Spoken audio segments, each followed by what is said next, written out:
Hi, everyone, and welcome to the Hidden Lantern Arts Festival Q&A. My name's Kimberly, and I'll be your host for this evening. Hidden Lantern is an organization dedicated to ending the stigma around mental illness and starting conversations about mental health and specifically the healing power of the arts, of expressing ourselves through art. Today, we have 4 artists with us who will be talking a little bit about themselves. So we'll start with Kate. Sure. Hi, I'm Kate. I use she, her pronouns. And I was the playwright and director of Rules of Play College Edition, which was a filmed theatrical piece based around it was the gamification and dramatization of Greek life and hookup culture and mainly sexual assault on college campuses with the aim to begin to have conversations to dismantle toxic campus culture. Oh, brilliant. Next, we have Diana. Hi, I'm Diana. I use the she series pronouns. I'm currently a VMA major at Emerson, and I wrote and performed the song Lighter. Nice. And Oliver. Hi, I'm Oliver. I am the creator of the film Crazy. I directed, edited it, and it's about my own personal experience with taking antidepressants and anti-anxiety medication and the stigma that comes along with it. And last but not least, we have Mia. Cool. My name is Mia, she, her pronouns, and I was the songwriter for the song Quiet Chaos, and it was sort of written in the earlier stages of COVID and quarantine, kind of discussing the chaos of the emotion alongside the sort of like peacefulness almost of just sort of like a lot of us in our own houses, like sort of the contrast there, I guess, and exploring those feelings. So, yeah. That was nice. So what inspired you guys to create the art that you presented in the festival today?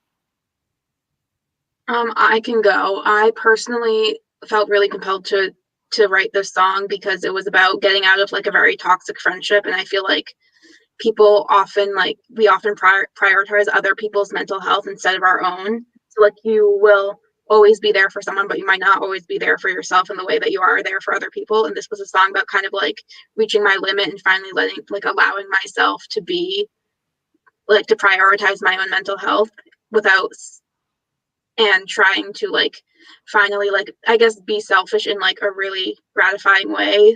And it's just about like the feeling of once you like stop talking to someone, stop giving you their energy that they're not reciprocating, that you feel a lot lighter than you did before. Mm.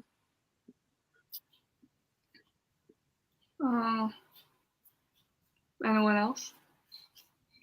I think for me it was just sort of processing the kind of the time period of like being kind of sent home for COVID and learning online this past semester. And yeah, just sort of being able to explore some of the emotions and everything through songwriting.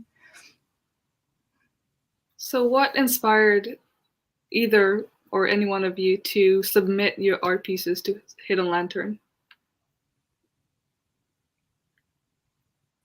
I can go. So I knew that Hidden Lantern was a thing here at Emerson College, and I wanted to submit something last year, but I just didn't really have anything. And then I had this film, and I was like, you know what, this seems like a good idea, and I really love the club and everything that it stands for, like destigmatizing mental health and mental illness. So I just decided to. Nice. Yeah, I can talk on this. I saw a notice for this on Facebook, and I was intrigued by the mission of the group. And with my piece, although it doesn't like maybe directly correlate to mental health stigma, I think it's trying to highlight some of the mental health issues that come out of sexual assault, be it anxiety, shame, depression, being triggered and re-traumatized and stuff like that. So I was just intrigued by this. And I think especially during the pandemic, any way to share art, share stories, and connect with each other is really important and productive and useful when we have to be at home and not in theater spaces. Yeah, so Kate, I'm going to start with you. So you filmed this in the middle of COVID. How did that go for you? It was incredibly stressful. It had to get done because of the timeline that I was graduating. It was for my capstone project. And it was, stressful and also really rewarding. And even though it was very anxiety producing in terms of really maintaining safety, and having to reimagine a script that I wrote to be performed as a play. So that was the first obstacle, and how to reimagine it for film. And I had to get people on board who knew more about film, because I'm a theater maker and not a filmmaker. And then the next obstacle was making sure we were following all protocol and dealing with distancing and masks. And I just graduated from Northeastern University. So luckily we were required to get tested every 3 days. So that was definitely a big help in terms of safety. And regardless of all of that, it did prove to still be just, stressful. I wanted to make sure that I was really taking care of the actors' safety emotionally, and then everyone's safety physically and mentally as well.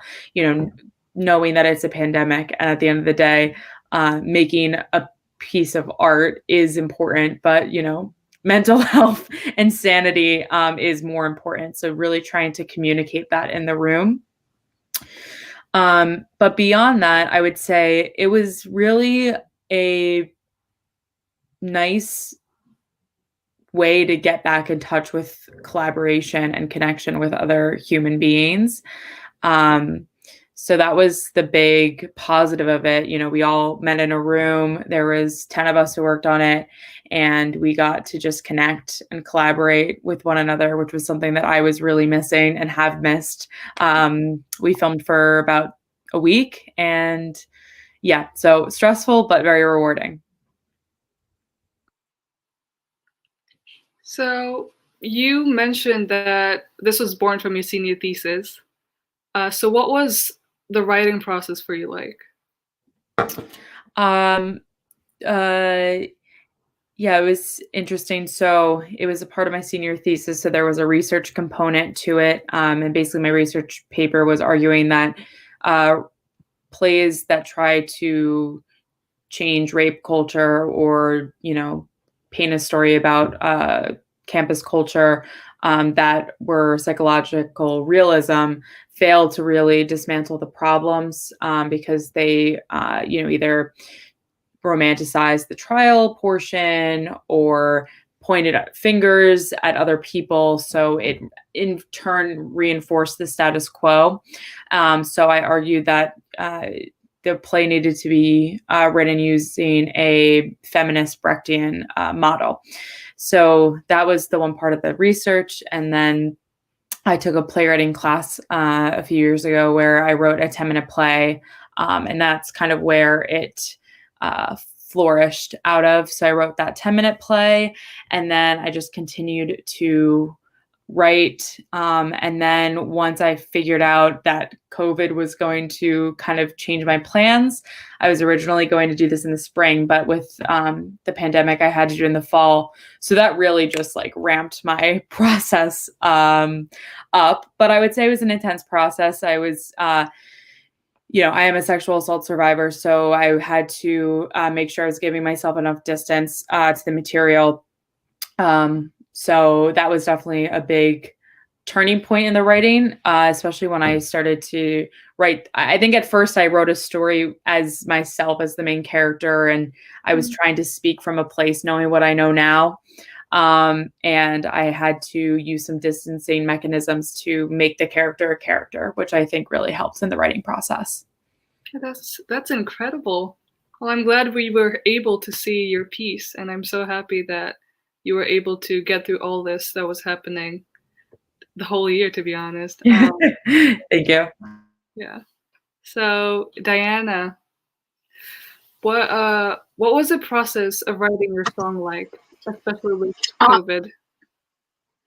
I wrote this, I think, last year, so it was pre-COVID, but I basically wrote, or it might have been like right at the beginning of COVID. It wasn't really something that was on my mind, but I just basically tweeted something like, it's amazing how like once you're not like worrying about like walking on eggshells with someone, that like you feel so much lighter when you're not talking to them. And then I just really like the idea of like, I just kind of played around with the idea of feeling lighter after after like breaking off a friendship or just stepping back from the friendship if it's like too much for you. And I think like the process was pretty easy. I think that just because it was like so visceral in that moment and because it had been building up for such a long time, that was really easy for me to like write this song because it was something that I had been like needing to write but hadn't written it yet because I was like, well, one, I was like worried about like what the person who it's about would think. And also like I was also just like worried that like if I wrote a song like this, it would either be like too mean, which I don't think it ended up being that mean, or like it would end up like, I guess, making me like feel bad for the person that I'm writing the song about when I shouldn't feel bad about it. Yeah. Oh, wow. We all need to move past things, don't we? Yeah. So Oliver, what was the stop motion process like while filming? So I made my film in the middle of the pandemic. It was like right when we were sent home. So everything in the film is just like things I already had in my house. So a lot of the stop motion is made from things that I had in my house. So it was very tedious. I kind of just like stood there and I took pictures over and over and over again for like an hour or two. But I'm really happy with like how it came out, especially like mixing up the stop motion and the live action. And I had a really fun time playing around with editing to really get the point across of like the different points of what I was trying to make. You know, like at one point I was talking about how some medications were like making my brain feel fuzzy, and I would use like live footage of like rain. And yeah, it was an interesting process, but it was fun. Yeah, it sounds very intense, but I feel like it would be very relieving to have it all out. Yeah. I mean, the other thing is because we were in the middle of quarantine, I just had so much time. So like in the middle of the day, I would just go and like take photos for like 3 hours and then I would be done. Mm-hmm. We have a question from Lily asking, what was your favorite part about making the film? There's like one part in the middle of the film that always makes me smile where like it kind of like changes to more hopeful tone, and I have like videos of my friends and my family and just like happy memories. And I think that was like my favorite part to edit. And when I rewatch it, it's always my favorite part. Yeah, that's beautiful. We're moving on to Mia. So when did you start the process of writing these songs? Or songs in general? Songs in general, I think it was around middle school that I first started. I was always like in choirs growing up and always really loved listening to music. So I also kind of around the same time got interested in like poetry and creative writing. And so ultimately I kind of combined those two passions and started writing songs. I think I first started like sharing them around high school, like maybe 2015. And would just like share them like on YouTube and stuff. And then it's just been like the past 2 years, I think, that I've been releasing music. And this song, I think I started writing it kind of over this summer. Or it might have been a little earlier. It might have been like kind of right after we were sent home. But then finished it over the summer. Yeah. That's nice. So this song is a single from your upcoming album. What does the rest of the album look like?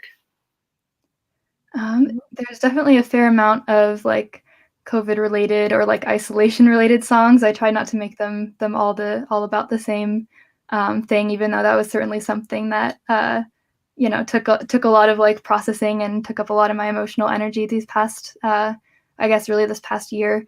So that's definitely something like in my songwriting. I definitely use songwriting as a way to sort of process a lot of like emotions and feelings and thoughts.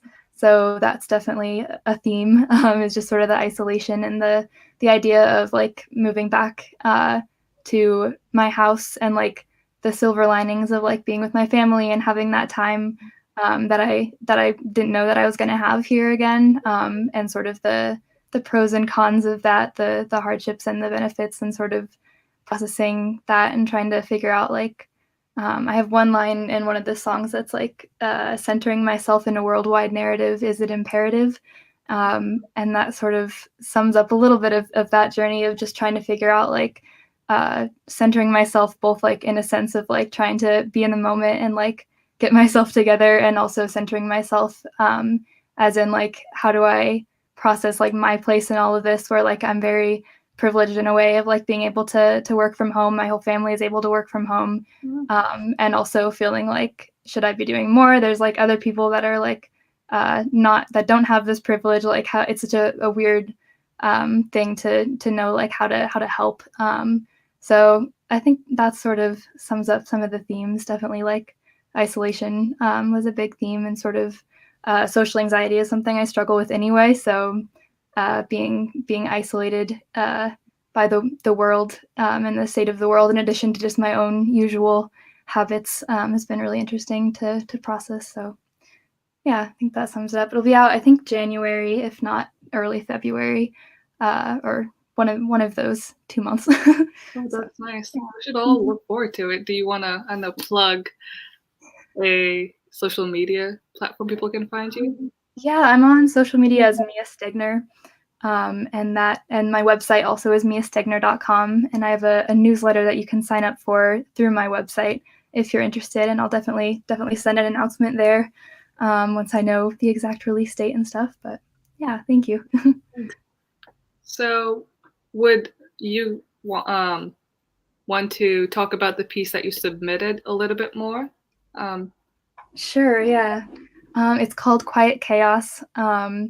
And it sort of talks about, I think I mentioned this a little bit in the beginning. I can't remember how much I went into it, but sort of this contrast of like such a rocky time in a lot of ways, emotionally and like in the world, but also like for me it feels like a very peaceful time of like I'm in my house every day is like literally quiet, and also sort of like emotionally quiet in terms of like there's not a lot of like things happening each day.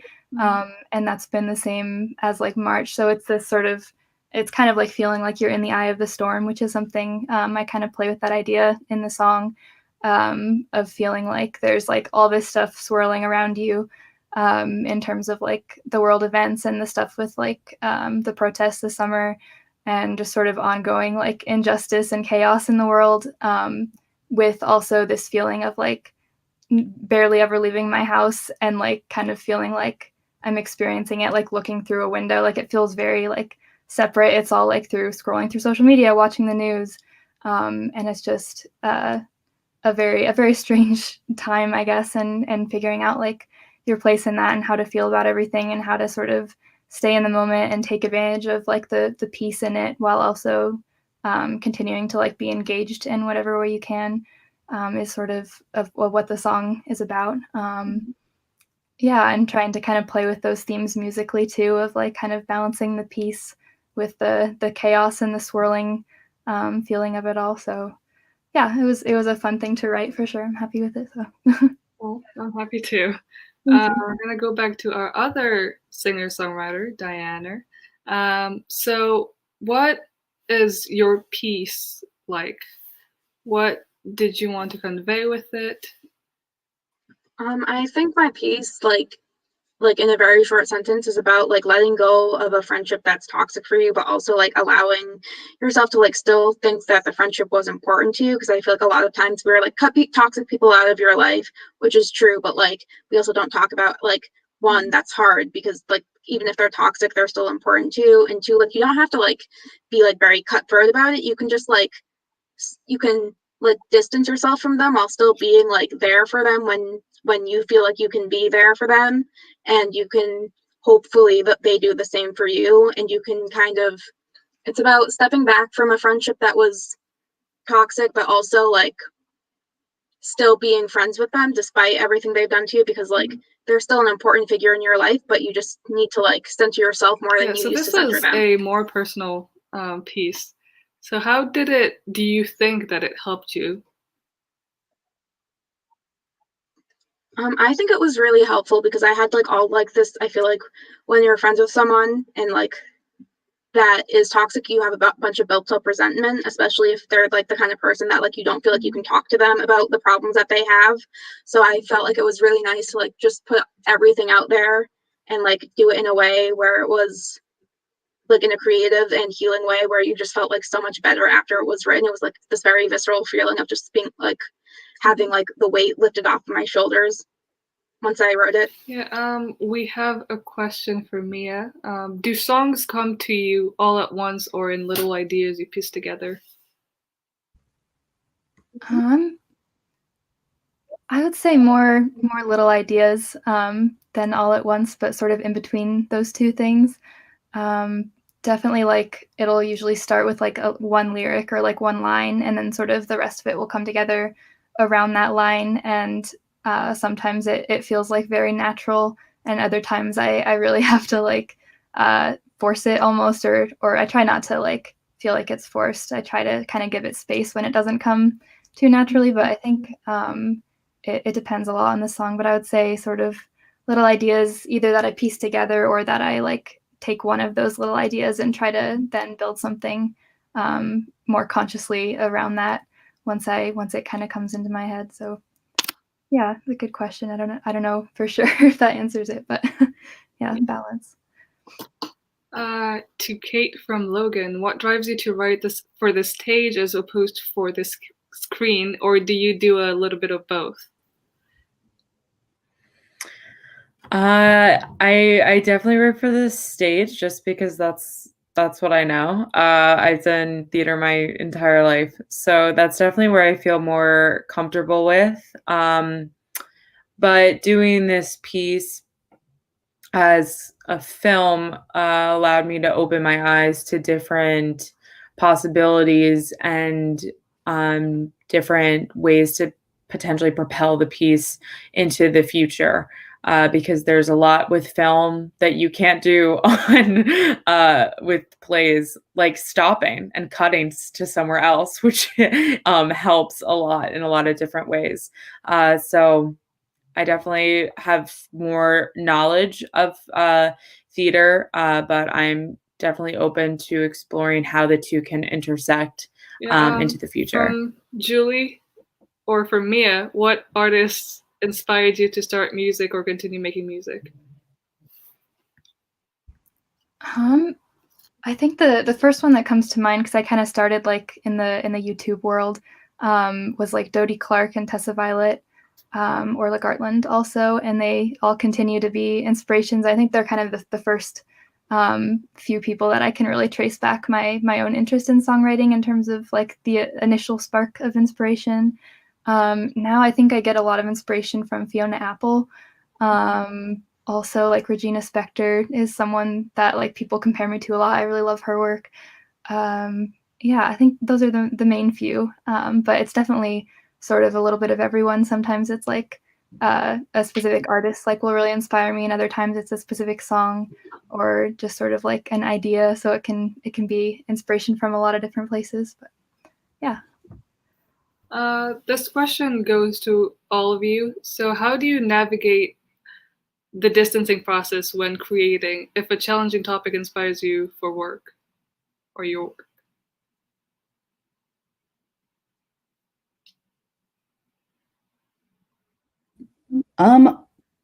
Oh, you can go. Oh, okay. Thank you.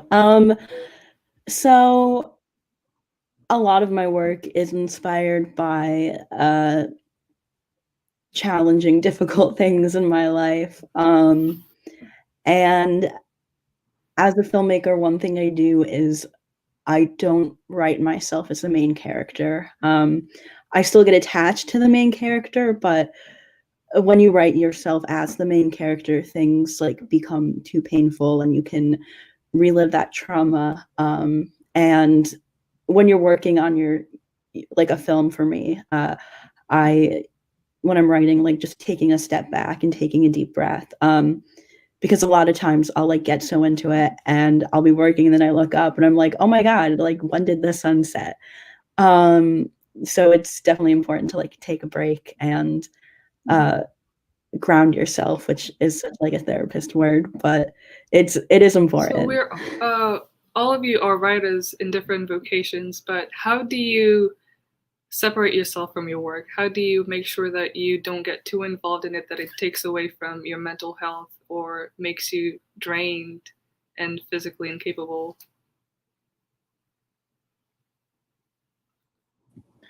I can speak a little bit to this. In this particular play, I think the model in which I used was really helpful because the whole point or the whole style and aesthetic of the piece was to have this kind of dramatized, gamified, alienated world created. So I basically took the, social rules and regulations that exist within Greek life and hookup culture and made them into different game worlds, and which made them feel alien, which I think was really helpful. Also just therapy as just a general. I've been in therapy for over a year, and that's definitely out of everything the most helpful, because you are always dedicating time to talk about yourself and reflect and ground, as Oliver said. If I can just add, I used to be really afraid of letting people read my work, but more recently, I found that having people read my work is it lets you talk about your work with someone in a non-therapeutic setting and just like a work setting, which can be really helpful. Like it's literally just here is how you can fix it and make it better. And it's all logic, not emotion, which helps me because I don't know if I'm articulating this as well as I could be, but it's like, you're not getting caught up in the emotion when you're talking with someone else. You're just talking about how you can make like the script or the edit better for like the audience. And you're not thinking about, oh, like this isn't perfect to how I experienced it. So for anyone who's into art in general, creating a piece that comes from you is really something that means a lot for the individual. How do you get to a point where you're impressed or comfortable with the piece that you've created and you're ready to show it to the world or to your professor or anyone who is going to see it?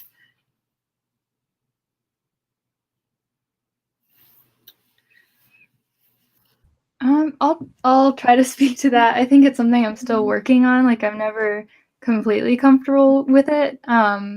But I think at least for songwriting, like the more I do it, the easier it gets to share it.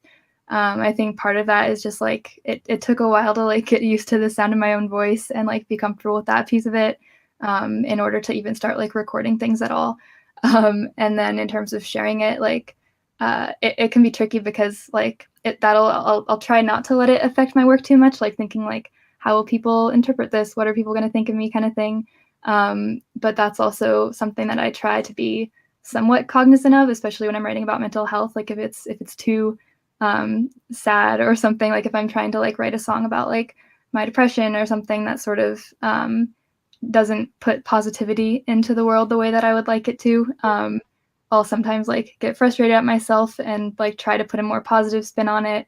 And sometimes that goes really well, and other times it like feels inauthentic to me. So it's like a weird balance of sort of being aware of what people are going to think, and also like being like comfortable with it and making sure it feels authentic to me, and just sort of navigating that balance in terms of like before I share it, trying to get to a point where like I feel comfortable both with like this is authentic to me and also this is something that I want to put out into the world, and isn't just completely me being sad, which I think is also a good thing to some extent, and that's something that like people can resonate with, even if there's not like a positive spin. But I think trying to do those two things is sort of usually what then makes me feel more comfortable with it. But yes, that's my brother. Thank you, Evan. That's great. It's nice to see support from the family. So what other exciting projects do you guys have coming up? I'll mention I obviously my album is coming up, and then I'm also I wrote a animated children's musical that got picked up by Full Fathom last semester. That's called Rabbits Under the Shed, and we do have an Instagram account called at Rabbits Under the Shed, and I think there's about like 45 people working on that.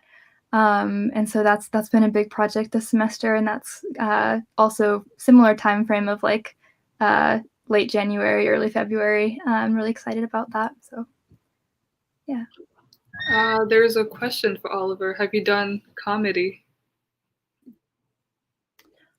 No, I haven't. But I can talk about what I'm working on next. I just directed a short with the Emerson's Club, Frames Per Second, which I was supposed to film last spring, but then COVID happened, so I finally got to film it in November. And then a script I wrote was picked up for Emerson's Independent Video, which is another club. And it's about a trans character who like gets his crush and they like kiss at the end. It's really cute. And I'm really excited to get to film that.